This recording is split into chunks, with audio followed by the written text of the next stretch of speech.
Frustration is brewing for some UW students needing their caffeine fix. So it's been my daily morning routine to just order Starbucks at home and then pick it up on the way to school. And I can't do that anymore, so that's quite a bummer. America, the city of Seattle, is hemorrhaging businesses, taxing residents to oblivion, and the mayor that they just elected, a woman who rents her apartment and has never purchased a home in her life, wants to fix the housing crisis. That's like asking somebody who's never cooked a meal in their life to run a restaurant. Starbucks is getting ready to close 5 more Seattle area stores next month, but the union representing some of the impact workers hope to change that. The union's response to a sinking ship is to demand that they negotiate the sinking. Starbucks closing stores isn't just a corporate story, it's a Seattle story. And when you see what Katie Wilson just proposed while businesses are dying, you'll understand exactly what kind of city this is becoming. Seattle has a massive housing crisis. New Mayor Katie Wilson made affordable housing a centerpiece of her campaign. A renter herself, she's already taken some action in her first 2 months in office.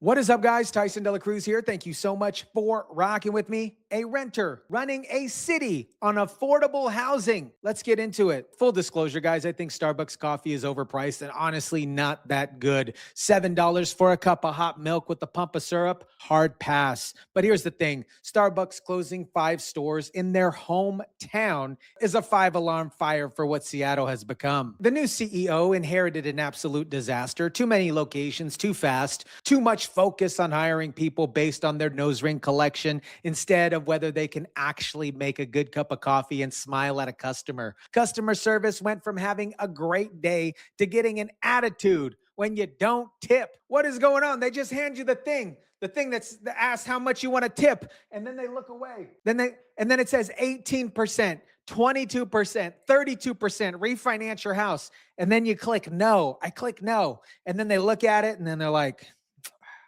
cheap mother.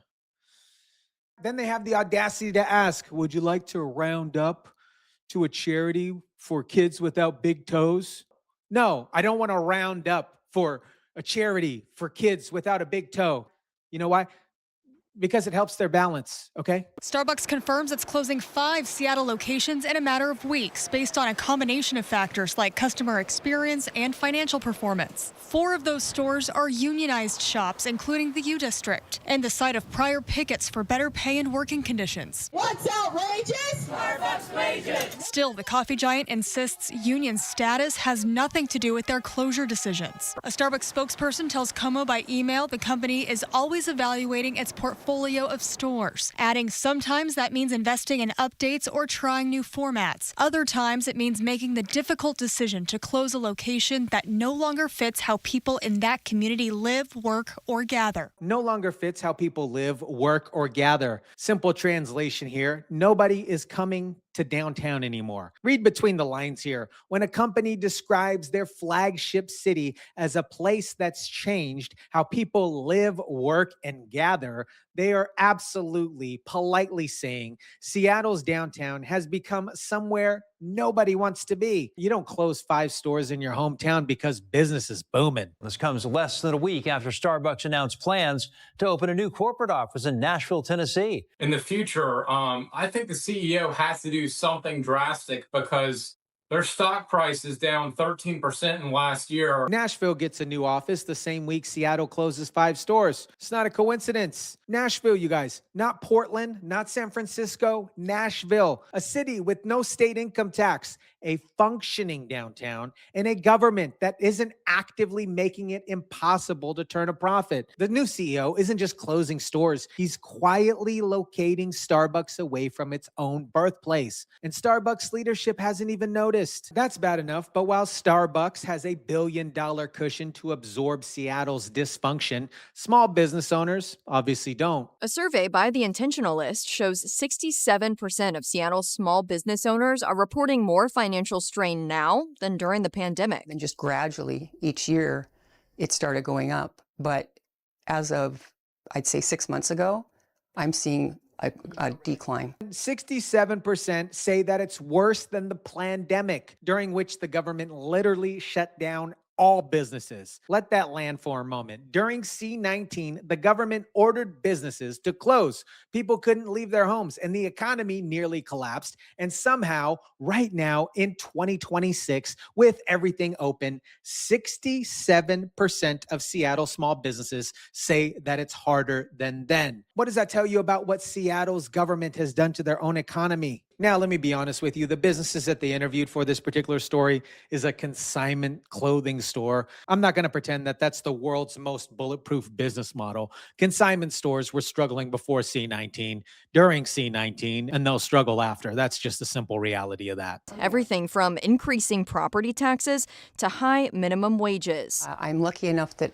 this is not my only income. If it was, and it's kept going the way it was, I wouldn't be able to stay open. They said, lucky enough, it's not my only income. She's admitting her businesses can't even sustain themselves. But here's where it gets real. Strip away the specific business model and look at what she's describing. Property taxes going up, minimum wage going up. We covered that. Customers spending less because of their costs are going up too. This is not just a consignment store problem. That's a Seattle problem. Every single business in that city is getting squeezed from both ends. Higher cost to operate, lower revenue because residents have less to spend. If you really care about your community, try and reach out and shop small. Shop small. I genuinely respect that. But please support us because we love our community. Doesn't pay your property taxes. It doesn't offset minimum wage increases. And it definitely does not offset a city government that treats businesses like ATMs. Now, ladies and gentlemen, I want to properly introduce you to Katie Wilson. Because I can't move forward without you fully understanding who's running this city. I want to be clear. There's nothing wrong with the following, but she is the mayor of Seattle. She's a renter. She's never purchased a home. She has no private sector experience that I can find. She won her mayoral campaign on the promise of making housing affordable in one of America's most expensive cities. Guys, it still blows my mind that people voted for her.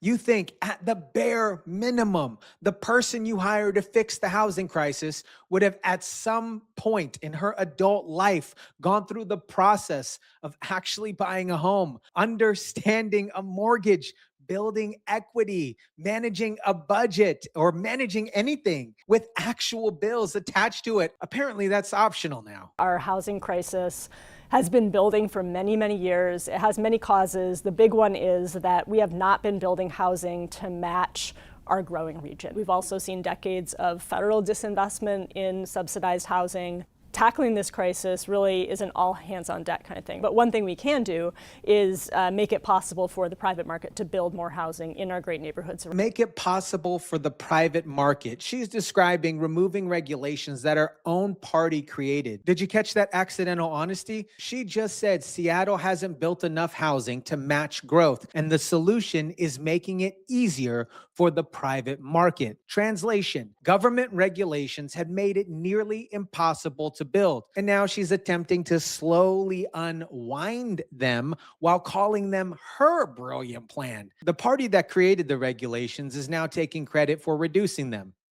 Classic. And so one thing that you see, especially when you're dealing with some of the big kind of corporate landlords or management firms, is that in addition to your monthly rent price, which is too high, there will also be kind of hidden fees in your lease that you don't necessarily notice when you're originally signing it. And so what we're looking at is legislation that would ban or regulate a lot of these fees so that as a renter, you kind of know what you're getting into when you sign that lease. A renter complaining about landlord fees is literally her entire policy platform. Banning junk fees. Okay, I get that. That's the plan. While businesses are fleeing, Starbucks is shutting down 5 locations. The residents are saying it's worse than the pandemic. Katie Wilson is focusing on lease transparency regulations. That's like the Titanic hitting an iceberg and the captain coming on the intercom to announce that they have an updated dinner menu. Seattle Mayor Katie Wilson is proposing a new chapter of funding for Seattle libraries. A proposed property tax levy that seeks to provide important and continued funding for Seattle libraries over the next 7 years. If approved by voters, the $410 million levy would continue supplementary funding for the Seattle Public Library from 2027 through 2033. Property tax levy on top of property taxes already crushing small business. $410 million, 7 years.